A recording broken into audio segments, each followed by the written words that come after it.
Fala, meu povo, continuando dinâmica da rotação, hoje teremos a demonstração aqui do teorema dos eixos paralelos e a resolução de alguns exercícios, beleza?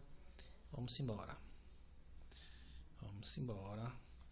Muito bem, imagine aqui um corpo, isso aqui é uma seção reta desse corpo, uma seção transversal de um corpo rígido, com o centro de massa aqui em O, como vocês estão vendo. Beleza? Como é que a gente calculava o momento de inércia de um corpo passando um eixo no seu centro de massa? Na verdade, essa equação aqui é genérica, né? Mas a gente calculou para o centro de massa nas aulas anteriores, usando essa expressão que calcula o momento de inércia. Mas agora eu quero calcular esse mesmo momento de inércia em um outro eixo, que, por exemplo, passa aqui no ponto P. Como é que nós vamos fazer isso? Então, vamos pegar o nosso elemento diferencial de massa, dm. Esse mesmo elemento de massa aqui é esse aqui da equação, da integral. Só que agora a gente vai rotacionar. Imagine que o eixo aqui ele sai da tela, sai do caderno, sai do livro. Esse é o eixo que passa no centro de massa. E esse aqui é um eixo agora qualquer, também saindo do centro, saindo do papel, do livro, da tela do seu computador ou do seu celular. Muito bem. Esse eixo que passa no ponto P tem coordenadas A e B. Estão vendo aqui, ó, coordenada abscissa A e ordenada B. Temos aqui a abscissa e ordenada A e B.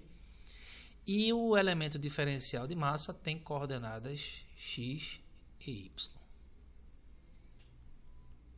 Tranquilo? Se você observar, houve a formação de dois triângulos retângulos aqui, ó, onde os catetos são A e B, nesse primeiro retângulo aqui, nesse triângulo retângulo. A gente vai batizar essa hipotenusa de H. H vai ser a distância entre o eixo de rotação e o centro de massa. Tranquilo?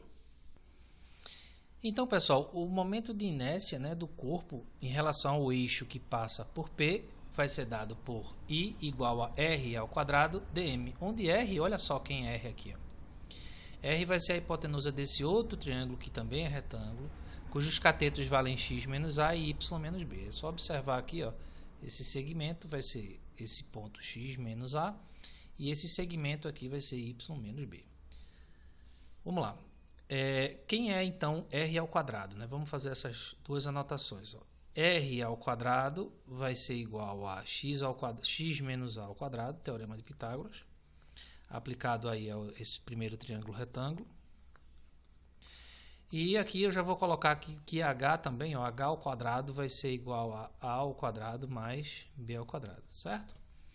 Então vamos colocar tudo isso na integral, olha só. Percebam, vamos colocar uma marcação aqui, ó, que esse R aqui, ó, vai ser esse mesmo aqui, tranquilo? Vamos agora dar nome aos bois. Integral de R ao quadrado, ou seja, integral de x menos A ao quadrado mais y menos B ao quadrado dm. Eu vou fazer uma expansão aqui desses termos aqui dentro, aplicando aí o produto notável. Aí você vai ficar com o quê? Ó? Olha só. A gente vai ficar com A ao quadrado,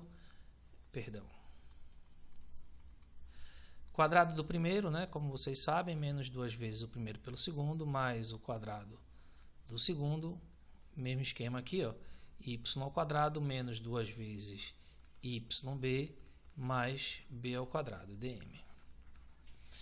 E agora eu vou fazer uma separação aqui, vou fazer uma separação de integrais, beleza?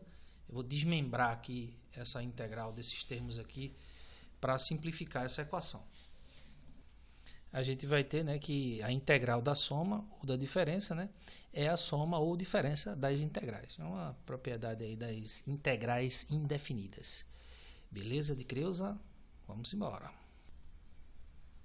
Então, arrumando a casa aqui, ó, olha só o que é que vai acontecer. Eu vou ficar com a integral de x ao quadrado mais y ao quadrado tá vendo esses dois termos aqui, ó? Vou agrupar os dois. Menos 2A, esse aqui, ó, menos 2A integral de x dm, menos 2b integral de y dm, mais, ficou um pouquinho curtinho aqui, eu vou tentar imprensar, a ao quadrado mais b ao quadrado dm. Não parece, mas entenda que isso aqui é um 2 e isso aqui também é um 2. E aqui é um m. Tranquilo? Esses dois termos aqui são as coordenadas do centro de massa. E o centro de massa, se você observar aqui, ó, coordenadas do centro de massa multiplicado por constantes. O centro de massa está na origem, então a gente vai recair esses dois termos aqui a zero. Então, ó, reescrevendo, ó, integral, portanto, de x ao quadrado mais y ao quadrado, integral de x ao quadrado mais y ao quadrado, mais a integral de quem? De a ao quadrado mais b ao quadrado, dm. Eita, faltou um dm aqui, né, minha gente? E aqui também, ó. Faltou um dm aqui e um dm aqui, perdão. Beleza? Então, o que é que a gente vai ter aqui? Vamos analisar a geometria.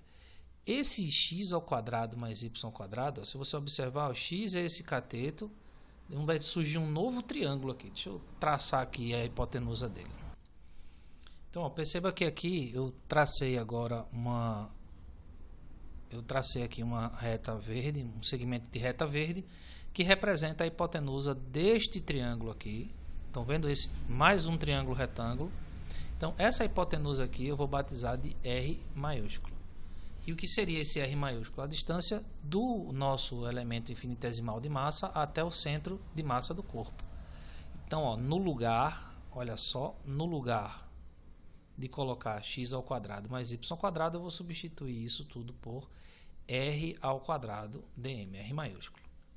E quem é A ao quadrado mais B ao quadrado? A gente já tinha aqui, ó, que é exatamente H ao quadrado. H ao quadrado dm. Tranquilo? Vamos continuando aqui, ó.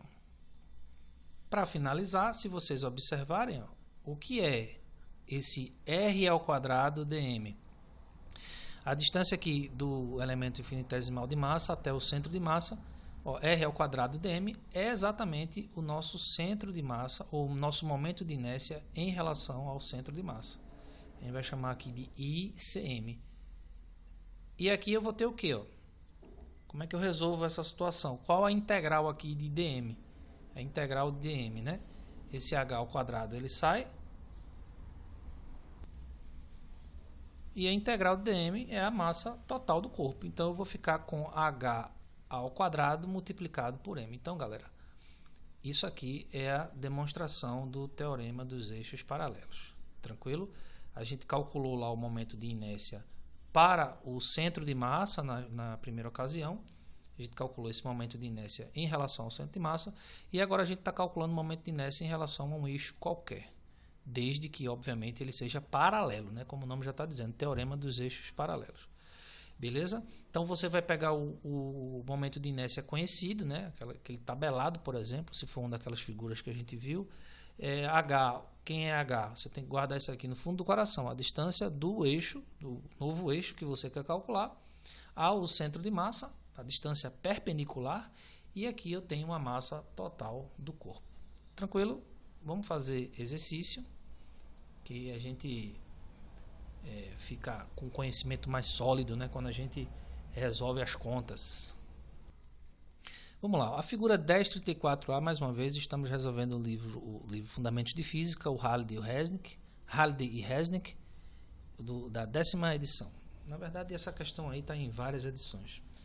Não sei se está desde a primeira, mas os outros 3 livros que eu tenho aqui, todas elas apareciam essa questão. Beleza?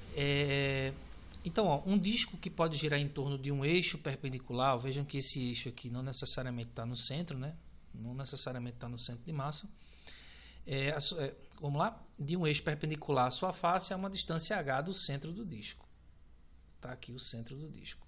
Beleza? A figura 10.34b mostra o momento de inércia do disco em relação ao eixo em função da distância h. Olha aqui a distânciazinha. A distância do teu eixo genérico, o eixo que tu escolhesse, em relação à distância perpendicular ao eixo que passa no centro de massa, até a borda do disco. A escala do eixo é definida como IA, esse ponto aqui, ó, I de A, 0,05 kg, metro quadrado, e I de B, o momento de inércia no ponto B, 0,150 kg metro quadrado. Qual é a massa do disco? Então vamos tentar interpretar esse gráfico. O que é que esse gráfico está dizendo para a gente? À medida que essa distância vai aumentando, tá vendo aqui, ó, eu tenho H, olha o eixo X aqui, ó, H é essa grandeza aqui, essa variável aqui. É a distância do centro até um ponto qualquer do disco. À medida que essa distância vai aumentando, o momento de inércia vai aumentando também, ó, percebem? Então, ó, quando o raio, digamos assim, a distância é zero, o eixo que a gente está, esse eixo aqui, ele está, digamos, se deslocando aqui para construir esse gráfico. Quando o eixo passa no centro, o momento de inércia é exatamente esse, ó, I de A igual a 0,05. Quando o eixo genérico aqui está a uma distância de 0,2 metros, o momento de inércia nesse ponto é exatamente 0,015. Tranquilo? Então, a pergunta da questão é qual o valor da massa desse corpo. Então, a gente vai fazer o seguinte, a gente vai pegar a equação direta e resolver isso, né? A equação que a gente acabou de deduzir, a expressão que calcula o momento de inércia para um eixo qualquer, desde que você conheça o momento de inércia em relação ao centro de massa. Não é assim? Não foi isso que a gente acabou de descobrir? Correto? Vamos colocar aqui na ordem dos expoentes, né, das potências, mh ao quadrado, fica mais elegante. Então, ó, vamos chamar esse aqui de I de B. Esse cara daqui, ó, vai ser o I de B. Né? Em um ponto aqui a uma distância de 0,2 metros. Imagine que esse H aqui esteja a 0,2 metros. Então eu vou substituir. No ponto central, que é o meu referencial, é o meu momento de inércia em relação ao centro de massa, eu tenho um valor de quanto? Um valor de, olha só, M de A, que vai ser esse aqui, 0,05. Então, ó, no ponto B eu tenho 0, mais uma vez, ó, I de B, 0,150 kg metro quadrado. O momento de inércia no centro de massa, que é exatamente esse aqui, quando a distância H é 0, veja que quando a distância H é 0, o meu momento de inércia recai ao próprio momento de inércia do centro de massa, que no caso é 0,050, não é isso? A massa é a pergunta da questão e H é, para esse caso aqui, olha só, H para o momento de inércia igual a 0,150 vai ser igual a 0,2 elevado ao quadrado. Tranquilo? Essa massa aqui vamos chamar de M maiúsculo, para deixar tudo bonitinho. Então a gente vai resolver essa conta, né? Ó, 0,150 menos 0,050 vai dar quanto? M vai ser igual a 0,1 dividido por 0,2 ao quadrado. Isso tudo vai dar, aqui vai dar 0,04. Respondendo isso aí tudinho na sua calculadora científica, você vai encontrar 2,5 kg. Na verdade, não precisar de calculadora, né? 2,5 kg é, portanto, a massa desse corpo. Tranquilo? Questão muito simples, a análise do gráfico aqui, bem intuitiva, né? A distância vai aumentando. Você tem que lembrar da equação lá, ó. Olha só, momento de inércia é igual a R ao quadrado dm, não é isso? À medida que a gente vai se afastando aqui, ó, do centro, cada elemento de massa vai aumentando o seu momento de inércia por conta da distância. Tranquilo? Da distância do eixo de rotação. Questão 43. O bloco homogêneo da figura 10.38 tem massa 0,172 kg, 172 kg, e lados A igual a 3,5 cm, B 8,4 cm e C 1,4 cm. Calcule o momento de inércia do bloco em relação a um eixo que passa no canto, por um canto e é perpendicular às faces maiores. Então, minha gente, como é que a gente vai resolver essa situação aqui? Vamos lá. Primeira coisa que a gente vai ter que lembrar é o seguinte: essa figura aqui, qual o momento de inércia dela? Se você for consultar, eu não vou deduzir agora para vocês. Se você consultar na tabela, isso aqui é um paralelepípedo, você vai ver que o momento de inércia desse corpo em relação ao centro de massa dele é 1/12 de m, que multiplica a ao quadrado mais b ao quadrado, beleza? E o que é que a gente vai ter? Esse centro de massa, ele passa aqui, ó. No encontro, se você pegar essa face aqui, só um instante. Então, dei uma paradinha aí para fazer um desenho para vocês. Se você observar, essa largura aqui, sendo 4, essa largura aqui, né, valendo A, e o comprimento valendo B, então o eixo que passa aqui no centro, né, que é o encontro dessas duas diagonais, é exatamente esse ponto aqui, ó. Certo? Deixa eu me esforçar aqui para tentar fazer o desenho. Então esse ponto de encontro aqui é exatamente o eixo que passa no centro de massa, né? Então digamos que a rotação é feita aqui, ó. Você tem um eixo de rotação genérico e esse aqui seria o eixo de rotação a partir do centro de massa. Tranquilo? Então, calculando-se o momento de inércia em relação a esse centro de massa aqui, você encontraria essa expressão. Só que aí ele quer rotacionar em relação a um desses cantos aqui, ó. O que é que a gente vai ter que fazer? Já temos o que lembrar da equação, né? O momento de inércia em relação a esse eixo aqui vai ser igual ao momento de inércia do corpo girando em torno do centro de massa mais mh ao quadrado. mh ao quadrado. A massa a gente já tem, 0,172 kg. Quem é esse h aqui? O h é a distância perpendicular entre os dois eixos. Então percebam que esse h é exatamente essa distância desse ponto central aqui, ponto de encontro das diagonais, até o eixo que está passando no canto. Os dois são paralelos.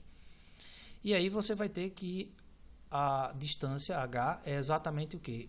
A metade de uma dessas diagonais. Como é que se calcula a diagonal? A diagonal vai ser igual a raiz de a ao quadrado mais b ao quadrado, e h vai ter metade desse valor. H vai ser igual a ao quadrado mais b ao quadrado dentro da raiz, somado, né? Raiz de a ao quadrado mais b ao quadrado, tudo isso dividido por 2. Esse h aqui, ó, tá um eixo aqui, que é esse eixo, e tá aqui o eixo que passa no centro de massa. Então essa distância h é metade da diagonal. Tranquilo? Então vamos dar nome aos bois aqui, ó. Quem é I, ó? Aliás, qual é a pergunta da questão, né? Qual o momento de inércia em relação ao eixo? Exatamente, é I que ele quer, ó. Então, ó, vai ser I de CM. Quem é I de CM? 1/12 de M, que multiplica A ao quadrado mais B ao quadrado, mais M, que multiplica H ao quadrado. Quem é H ao quadrado? Vamos colocar aqui, ó. Raiz de A ao quadrado mais B ao... Eita, ficou apertadinho demais, né? Deixa eu ver se eu melhoro isso aqui. Vamos lá. Pronto, tá aí.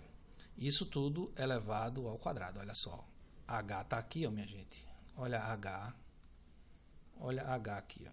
E olha H aqui, tá bom? Então eu vou ter que elevar esse termo ao quadrado e foi o que eu fiz aqui. Vamos lá, vamos reduzir essa expressão, né? Vamos reduzir essa expressão. 1/12 de m ao quadrado mais b ao quadrado. Aqui eu vou ficar, ó, elevando tudo isso aqui ao quadrado, eu vou ficar com m sobre 4, não é isso? Ou 1/4 de m. 1/4 de m, pode ser também, né? Só para deixar bem padronizadozinho aqui, tudo igual. Beleza? Resolvendo essa continha, a gente vai encontrar a expressão, ó, esse 1/12 de m mais 1/4 vai dar aqui 1/3. Vou colocar agora m sobre 3. Que multiplica a ao quadrado mais b ao quadrado. Tranquilo? Então, agora é só dar nome aos bois, né? A massa é 0,172, tudo isso dividido por 3. E os comprimentos, as dimensões aqui, ó, A e B aqui, ó, que a gente usou, a gente tem que passar para metros, ó, 3,5 e 8,4 centímetros. Isso vai dar 0,035 ao quadrado mais 0,084 ao quadrado. Tranquilo?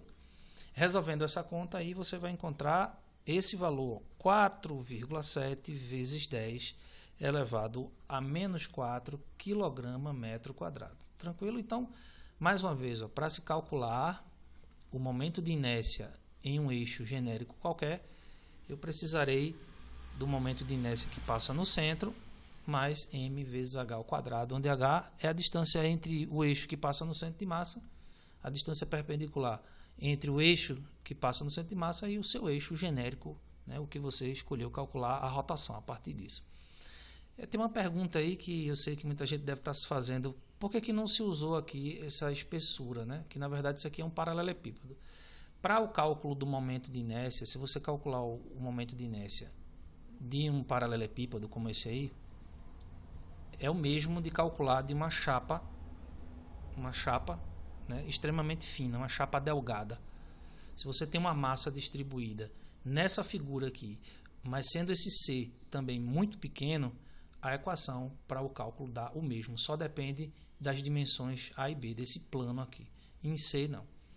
Da mesma forma, se você fizer o cálculo de um disco, como fizemos em aula passada, e de um cilindro, o momento de inércia também vai dar o mesmo. Um abraço a todos e até a próxima aula.